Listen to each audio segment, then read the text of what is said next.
மீட்பெரும் ரட்சகருமாகிய இயேசு கிறிஸ்துவின் இனித நாமத்தில் என்னுடைய அன்பின் வாழ்த்துக்கள். கர்த்தருடைய பரிசுத்தம் மகிமைப்படுவதாக. சங்கீத புஸ்தகம் 90 சங்கீதம் 14வது வசனம். Psalms 90 verse 14. நாங்கள் எங்கள் வாழ்நாளெல்லாம் கலிகூர்ந்து மகிழும்படி காலையிலே எங்களை உமது கிருபையால் திருப்தியாக்கும். ஒரு ஆசீர்வாதங்கள் ஆண்டவரிடத்தில் நம்ம பெற வேண்டுமானால் morning prayer is very important. ஒரு ஸ்கூலில் ஒரு ஃபஸ்ட் மார்க் எடுக்கிற பிள்ளைங்க அவங்க தூக்கத்தை சாக்ரிஃபைஸ் பண்ணி அவங்க ஸ்டடீஸில் கான்சன்ட்ரேஷன் பண்ணி எப்படியாவது ஜெயிக்கணும், தன்னுடைய பேரண்ட்ஸை நல்ல நிலைமையில் கொண்டு வரணும், நம்முடைய ஸ்கூலுக்கு நம்ம ஃபஸ்ட் மார்க் எடுக்கணும், டிஸ்ட்ரிக்ட் ஃபஸ்ட்டு எடுக்கணும், ஸ்டேட் ஃபஸ்ட் எடுக்கணும்னு நினைக்கிறவங்க அந்த தூக்கத்தை தியாகம் பண்ணுவாங்க. அதே போல் இந்த வெஜிடபிள்ஸ் வியாபாரம் பண்ணுறவங்க, நான்வெஜ் மீன் கறி போன்றவங்க வியாபாரம் பண்ணுறவங்க காலையிலேயே அவங்க ரெடி ஆகிடுவாங்க. நைட்லேயே அலர்ட் ஆகிட்டு காலையிலே போய் அவங்க அதை மார்க்கெட்டில் கொண்டு போகிறதுக்கு பார்ப்பாங்க. அது அவங்களுக்கு அந்த குடும்பத்துக்கு ஒரு ஆசிர்வாதமாக இருக்கும். கஷ்டப்பட்டு உழைக்கணும்னு நினைக்கிறவங்க யாராக இருந்தாலும் அந்த மார்னிங் தூக்கத்தை சாக்ரிஃபைஸ் பண்ணுவாங்க. நம்ம நிறைய நேரங்களில் நல்ல சந்தோஷமான தூக்கம் அப்படின்னு சொன்னால் எந்த தூக்கமாக இருக்கும் அப்படின்னா மார்னிங் அந்த தூக்கம் தான் ரொம்ப நல்லாயிருக்கும், ரொம்ப இன்ட்ரெஸ்டிங்காக இருக்கும். அந்த கிளைமேட்டு மாறி இருக்கும், சில்லுன்னு ஃபேன் போட்டு நல்லா அழகாக தூங்குறதுக்கு ரொம்ப இதமாக இருக்கும். அப்படி நம்ம தூக்கத்தை சந்தோஷமாக இதமாக ஏக்கத்தோடு பார்க்கும்போது நமக்கு மகிழ்ச்சி இல்லாமல் போயிடும், அந்த நாளுக்குரிய மகிழ்ச்சி இல்லாமல் போயிடும், கலை கூறுதல் இல்லாமல் போயிடும், கிருபையினால் திருப்தி இல்லாமல் போயிடும். அதனால் நம்முடைய வாழ்க்கையில் ஒரு அற்புதங்களை பெற வேண்டுமானால் மார்னிங் சாக்ரிஃபைஸ் ரொம்ப இம்பார்ட்டண்ட். யோசுவா புஸ்தகத்தில் இங்கே திரும்பி பார்த்தீங்க அப்படின்னா அதிகாலையிலே அவர் எழுந்தார்னு சொல்லி பார்க்கிறோம். அருமையான மோசேட்ட கர்த்தர் பேசும்போது கூட அதிகாலையில் அவர் எழுந்தார்னு சொல்லி பார்க்கிறோம். பல இடங்களில் அந்த மார்னிங் ப்ரேயரை ஆஸ்வதிக்கப்படுவது பார்க்கிறோம்.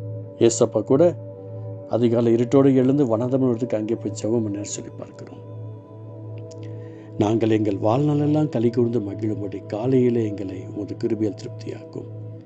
அந்த கிருபையை நம்ம காலையில் தான் நமக்கு வந்துட்டு ஒரு சாட்டிஸ்ஃபைடாக இருக்கும்.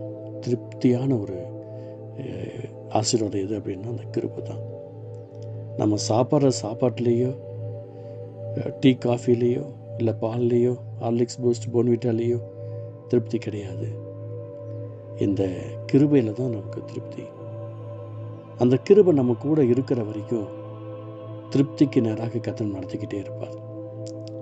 இன்றைக்கி நிறைய குடும்பத்தில் ஆசிர்வாதங்கள் இருக்கிறதுக்கு ஒரு காரணம் அந்த மார்னிங் ப்ரேயர் பண்ணிக்கிட்டே இருக்கிறாங்க. யாரெல்லாம் மார்னிங் ப்ரேயர் பண்ணுறாங்களோ அவங்களுக்கு ஆட்டோமேட்டிக்காக கிருபையினால் ஒரு திருப்தி உண்டாகும். அப்படின்னா என்னென்னா, சிலர் என்ன தான் சம்பாதிச்சாலும் அவங்க கையில் தங்கவே தங்காது. ஆனால் அவங்க ஆண்டவருடைய அன்பை காலையில் உயர்த்தி பாடி ஆராதனை செய்து மகிமைப்படுத்தி ஃபேமிலி ப்ரேயர் பண்ணி அவங்க அந்த இடத்துல அந்த கிருபையில் அவங்க குடும்பம் கட்டப்படும் போது ஆட்டோமேட்டிக்காக சாட்டிஸ்ஃபைடான ஒரு பிளெஸ்ஸிங்ஸை அவங்களால ரிசீவ் பண்ணிக்க முடியும். உங்களுக்கு நான் சொல்கிறேன், இயேசுவின் நாமத்தினால நீங்கள் மிஸ் பண்ணாமல் அந்த மார்னிங் ப்ரேயருக்காக உங்கள் லைஃப்பில் தூக்கத்தை சாக்ரிஃபைஸ் பண்ணிக்கோங்க. அதாவது தூங்கும்போது ஜெபிக்கலாம், தப்பே கிடையாது. ஆனால் ஜெபிக்கும் போது தூங்கக்கூடாது. உங்களுக்கு மறுபடியும் சொல்கிறேன், தூங்கும்போதே ஜெபிக்கலாம். சிலர் இயேசுவின்றதுன்னு சொல்லிக்கிட்டு இருப்பாங்க, தூங்கும்போதே அவங்களையும் மீறி அந்நிபாஷை பேசுகிறவங்க இருக்காங்க. ஆனால் ஜெபிக்கும்போது தூங்கக்கூடாது. அதுதான் முக்கியமான ஒரு விஷயம். நீங்கள் ஜெபிக்கிறவங்களாக இருக்கிறீங்க, இந்த வார்த்தை உங்களுடைய வாழ்க்கையில் ஒரு அற்புதமான ஆசீர்வாதத்தை கொடுப்பதற்கு கர்த்தர் வச்சிருக்கிறார்.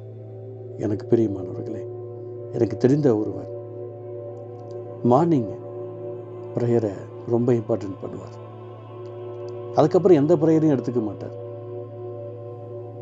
அவர் என்று கேட்கும்போது சொன்னார், பிரதர் நான் காலையில் 2 ஹவர்ஸ் ப்ரேயர் பண்ணுறேன், அதுக்கப்புறம் எனக்கு அந்த வேலை இந்த வேலை நல்லா போயிருக்கு, ஆனால் எங்களுக்கு திருப்தியே இல்லையே, இந்த வசனம் இப்படி சொல்லுதுன்னு கேட்டார். நான் சொன்னேன், நம்ம காலையில் ஜெப நேரத்தில் மட்டும் நம்ம ஒப்பு கொடுக்குறோம், மற்ற நேரத்தில் நம்ம விட்டுடுறோம். அந்த மார்னிங் பண்ணுற அந்த ஜெப நேரத்தில் ஒப்பு கொடுத்து இல்லையா, அந்த கிருபைகளை நாள் முழுக்க நமக்கு அது பாதுகாப்பாக அமையிறதுக்கு இந்த வேத வசனம் நமக்குள்ளே இருந்தால் தான் நம்மளால் ஜெயிக்க முடியுன்றது. எனக்கு பிரியமானவர்களே, நாங்கள் எங்கள் வாழ்நாளெல்லாம் களி கூர்ந்து மகிழும்படி காலையிலே எங்களை உமது கிருபையால் திருப்தியாக கொண்ட வார்த்தை பிரகாரமாக இந்த வார்த்தை கேட்டுக்கொண்டிருக்கிற ஒவ்வொருத்தருக்கும் அற்புதமான ஆசீர்வாதத்தை தருவீராக. அவங்களுக்கு ஒரு அற்புதங்கள் நடக்கட்டும், கேட்குற ஒவ்வொருத்தருக்கு அதிசயம் நடக்கட்டும், பெரிய காரியம் நடக்கட்டும், தடைகள் விலகட்டும். கர்த்தர் அற்புதம் செய்வதற்கு ஸ்தோத்திரம். நல்ல நியூஸ்னால அவங்க கேள்விப்படணும். இயேசுவின் பிதாவே, ஆமென், ஆமென்.